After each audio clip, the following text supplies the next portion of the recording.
Welcome back. Hope you're having a good morning. The gift is suggesting some bit of red just to kickstart trade, 20, 30 points down, but I think volumes will continue to remain subpar. But plenty of stocks to discuss. Amnish Aggarwal, Head of Research at Prabhudas Lilladher, joins us on the show. Hi, Amnish. Good to see you in, and thanks so much for joining and wishing you a very good 2024 ahead. Well, Amnish, tell us about a couple of stocks that we're looking at this morning, namely Altech Cement. You know, after a while, I've seen they've come out with a quarterly update that's been a little bit disappointing. What's your view on the stock? You know, the growth for the past quarter is just 5% on a year-on-year basis. Your take? Yeah, good morning and Happy New Year to you also. Now, as far as the Ultratech Cement is concerned, I think cement companies last quarter, the margins were better, although the volumes, they have not been that great. So I think in the near term, you might see, I would say, some sort of, you can say, pressure building up in the stock, that the stocks may not do anything great, particularly because we are just, say, a few months away from the elections, and usually there's a 3 to 6 months lull, you can say, before the election and even after the elections.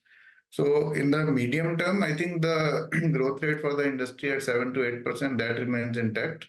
However, in the near term, there could be, say, some aberrations here or there. And I think looking at that, if the stock dips or there is some lull in between, then one can look at, say, entering these stocks.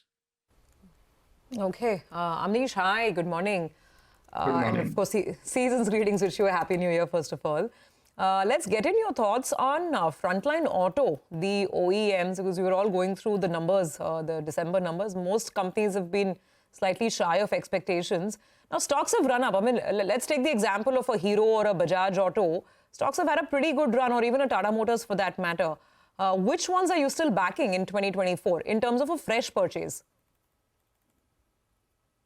Because if you look at the entire auto pack, earlier the rally was led by your commercial vehicles, followed by PVs, and in the past couple of months, even two-wheelers have joined, whether it is a Bajaj or a Hero.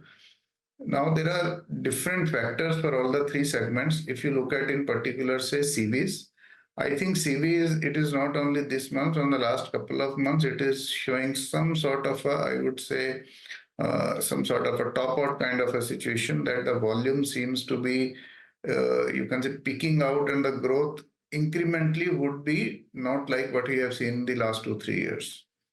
Now, if the operating leverage continues to come in, then we might see the improved performance even, say, in the current year, so maybe for another 6 months or so. However, I think now we are entering a phase where the returns in particularly the commercial vehicle stocks, that would be relatively measured.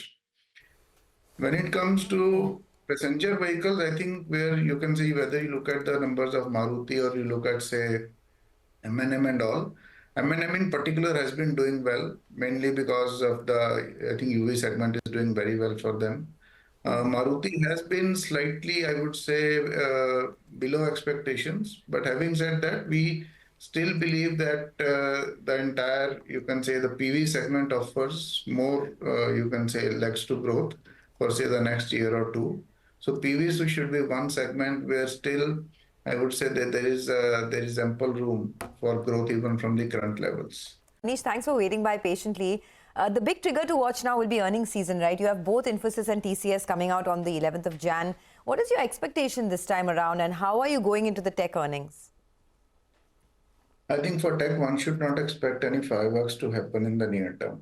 So in the past 2-3 quarters, we have seen the muted earnings, not so great a guidance, and I think that trend might continue, say, for another quarter or so, maybe from the 1Q next year or 2Q, then we will start to see, you can say, things stabilizing and the companies reporting some sort of an improvement in the demand and outlook. Right, Amnish, I wanted to ask you about the structural steel tube space. I'm not sure whether you track it, but we have APL Apollo tubes, that those numbers are a little bit flattish, which is a little bit disappointing. But a far smaller players, JTL Industries, they have been making the right sounds. Out there, they gave a big volume update. Would you stick to the leader, or do you think some of these smaller players on a low base with valuations in favor, they could find preference?